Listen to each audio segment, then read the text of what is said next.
मेरी बेटी की शादी थी और मैं कुछ दिनों की छुट्टी लेकर शादी के तमाम इंतजाम को देख रहा था। उस दिन सफ़र से लौटकर मैं घर आया तो पत्नी ने आकर एक लिफाफा मुझे पकड़ा दिया। लिफाफा अनजाना था, लेकिन प्रेषक का नाम देखकर मुझे एक आश्चर्य मिश्रित जिज्ञासा हुई। अमर विश्वास, एक ऐसा नाम जिसे मिले मुझे वर्षों बीत गए थे। मैंने लिफाफा खोला तो उसमें $1,00,000 का चेक और एक चिट्ठी थी। इतनी बड़ी राशि, वह भी मेरे नाम पर। मैंने जल्दी से चिट्ठी खोली और एक सांस में सारा ही पत्र पढ़ डाला।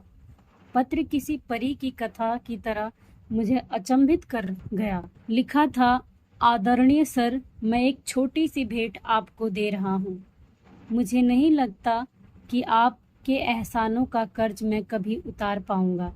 ये उपहार मेरी अनदेखी बहन के लिए है।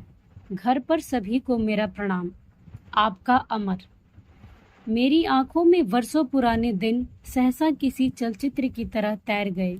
एक दिन मैं चंडीगढ़ में टहलते हुए एक किताब की दुकान पर अपनी मनपसंद पत्रिकाएं उलट पलट रहा था कि मेरी नज़र बाहर पुस्तकों के एक छोटे से ढेर के पास खड़े एक लड़के पर पड़ी। वह पुस्तक की दुकान में घुसते हर व्यक्ति से कुछ अनुनय विनय करता और कोई प्रतिक्रिया न मिलने पर वापस अपनी जगह पर आकर खड़ा हो जाता। मैं काफ़ी देर तक मूक दर्शक की तरह ये नज़ारा देखता रहा। पहली नज़र में यह फुटपाथ पर दुकान लगाने वालों द्वारा की जाने वाली सामान्य सी व्यवस्था लगी, लेकिन उस लड़के के चेहरे की निराशा सामान्य नहीं थी। वह हर बार नई आशा के साथ अपनी कोशिश करता, फिर वही निराशा। मैं काफ़ी देर तक उसे देखने के बाद अपनी उत्सुकता दबा नहीं पाया और उस लड़के के पास जाकर खड़ा हो गया। वह लड़का कुछ सामान्य सी विज्ञान की पुस्तकें बेच रहा था। मुझे देखकर उसमें फिर उम्मीद का संचार हुआ और बड़ी ऊर्जा के साथ उसने मुझे पुस्तकें दिखानी शुरू की। मैंने उस लड़के को ध्यान से देखा। साफ सुथरा, चेहरे पर आत्मविश्वास, लेकिन पहनावा बहुत ही साधारण। ठंड का मौसम था और वह केवल एक हल्का सा स्वेटर पहने हुए था। पुस्तकें मेरे किसी काम की नहीं थी, फिर भी मैंने जैसे किसी सम्मोहन से बंध कर उससे पूछा, बच्चे, ये सारी पुस्तकें कितने की है? आप कितना दे सकते हैं सर? अरे, कुछ तो तुमने सोचा होगा। आप जो दे देंगे। लड़का थोड़ा निराश होकर बोला। तुम्हें कितने चाहिए? उस लड़के ने यह समझना शुरू कर दिया कि मैं अपना समय उसके साथ गुजार रहा हूँ। 5,000 रुपये। वह लड़का कुछ कड़वाहट में बोला। इन पुस्तकों को कोई 500 रुपये भी दे दे तो बहुत है। मैं उसे दुखी नहीं करना चाहता था, फिर भी अनायास मुंह से निकल गया। अब उस लड़के का चेहरा देखने लायक था, जैसे ढेर सारी निराशा किसी ने उसके चेहरे पर उड़ेल दी हो। मुझे अब अपने कहे पर पछतावा हुआ। मैंने अपना एक हाथ उसके कंधे पर रखा और उसे संतावना भरे शब्दों में फिर पूछा, देखो बेटा, मुझे तुम पुस्तक बेचने वाले तो नहीं लगते। क्या बात है? साफ साफ बताओ कि क्या ज़रूरत है? वह लड़का तब जैसे फूट पड़ा। शायद काफ़ी समय निराशा का उतार चढ़ाव अब उसके बर्दाश्त के बाहर था। सर, मैं +2 कर चुका हूँ। मेरे पिता एक छोटे से रेस्टोरेंट में काम करते हैं। मेरा मेडिकल में चयन हो चुका है। अब उसमें प्रवेश के लिए मुझे पैसे की ज़रूरत है। कुछ तो मेरे पिताजी देने के लिए तैयार हैं, कुछ का इंतज़ाम वह अभी नहीं कर सकते। लड़के ने एक ही सांस में बड़ी अच्छी अंग्रेजी में कहा, तुम्हारा नाम क्या है? मैंने मंत्रमुग्ध होकर पूछा। अमर विश्वास। तुम विश्वास हो और दिल छोटा करते हो। कितने पैसे चाहिए? 5,000। अब की बार उसके स्वर में दीनता थी। अगर मैं तुम्हें ये रकम दे दूं, तो क्या तुम मुझे वापस कर पाओगे? इन पुस्तकों की इतनी कीमत तो है नहीं। इस बार मैंने थोड़ा हंसकर पूछा। सर, आपने ही तो कहा कि मैं विश्वास हूँ। आप मुझ पर विश्वास कर सकते हैं। मैं पिछले 4 दिन से यहाँ आता हूँ। आप पहले आदमी हैं जिसने इतना पूछा।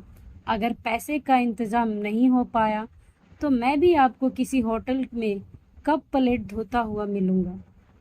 उसके स्वर में अपने भविष्य के डूबने की आशंका थी। उसके स्वर में जाने क्या बात थी जो मेरे ज़हन में उसके लिए सहयोग की भावना तैरने लगी। मस्तिष्क उसे एक जालसाज से ज़्यादा कुछ मानने को तैयार नहीं था, जबकि दिल में उस बात को स्वीकार करने का स्वर उठने लगा था। आखिर में दिल जीत गया। मैंने अपने पर्स से 5,000 रुपये निकाले, जिनको मैं शेयर मार्केट में निवेश करने की सोच रहा था। उसे पकड़ा दिए। वैसे इतने रुपए तो मेरे लिए भी मायने रखते थे, लेकिन ना जाने किस मोह ने मुझसे वे पैसे निकलवा दिए। देखो बेटा, मैं नहीं जानता कि तुम्हारी बातों में, तुम्हारी इच्छा शक्ति में कितना दम है, लेकिन मेरा दिल कहता है कि तुम्हारी मदद करनी चाहिए, इसलिए कर रहा हूँ।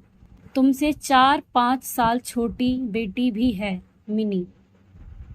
सोचूंगा उसके लिए ही कोई खिलौना खरीद लिया।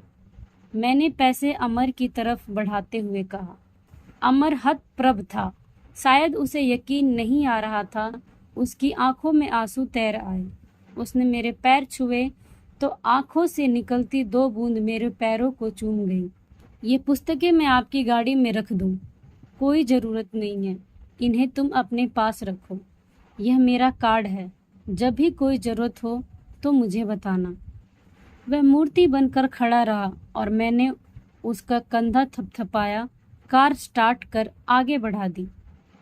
कार को चलाते हुए वह घटना मेरे दिमाग में घूम रही थी और मैं अपने खेले हुए जुए के बारे में सोच रहा था, जिसमें अनिश्चितता ही थी कि कोई दूसरा सुनेगा तो मुझे एक भावुक मूर्ख से ज़्यादा कुछ नहीं समझेगा।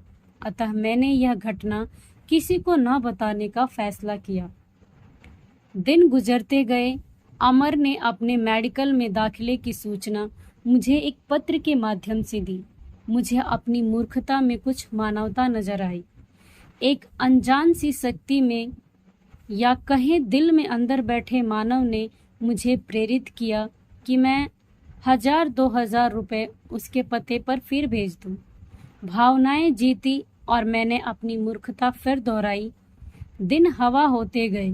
उसका संक्षिप्त सा पत्र आता, जिसमें 4 लाइनें होती, 2 मेरे लिए, एक अपनी पढ़ाई पर और एक मिनी के लिए, जिससे वह अपनी बहन बोलता था। मैं अपनी मूर्खता दोहराता और उसे भूल जाता।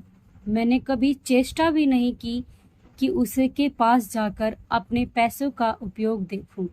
ना कभी वह मेरे घर आया। कुछ सालों तक यह क्रम चलता रहा। एक दिन उसका पत्र आया कि वह उच्च शिक्षा के लिए ऑस्ट्रेलिया जा रहा है। छात्रवृत्तियों के बारे में भी बताया था और एक लाइन मिनी के लिए लिखना वह अब भी नहीं भूला। मुझे अपनी उस मूर्खता पर दूसरी बार फक्र हुआ। बिना उस पत्र की सच्चाई जाने समय पंख लगाकर उड़ता रहा। अमर ने अपनी शादी का कार्ड भेजा। वह शायद ऑस्ट्रेलिया में ही बसने के विचार में था। मिनी भी अपनी पढ़ाई पूरी कर चुकी थी। एक बड़े परिवार में उसका रिश्ता तय हुआ। अब मुझे मिनी की शादी लड़के वालों की हैसियत के हिसाब से करनी थी। एक सरकारी उपक्रम का बड़ा अफसर कागजी शेर ही होता है। शादी के प्रबंध के लिए ढेर सारे पैसे का इंतजाम, उधेड़ बुन, और अब वह चेक। मैं वापस अपनी दुनिया में लौट आया। मैंने अमर को एक बार फिर याद किया और मिनी की शादी का एक कार्ड अमर को भी भेज दिया। शादी की गहमा गहमी चल रही थी। मैं और मेरी पत्नी व्यवस्थाओं में व्यस्त थे और मिनी अपनी सहेलियों में। एक बड़ी सी कार पोर्च में आकर रुकी। एक शख्स के लिए ड्राइवर ने गाड़ी का गेट खोला तो उस शख्स के साथ उसकी पत्नी, जिसकी गोद में एक बच्चा था, भी गाड़ी से बाहर निकले।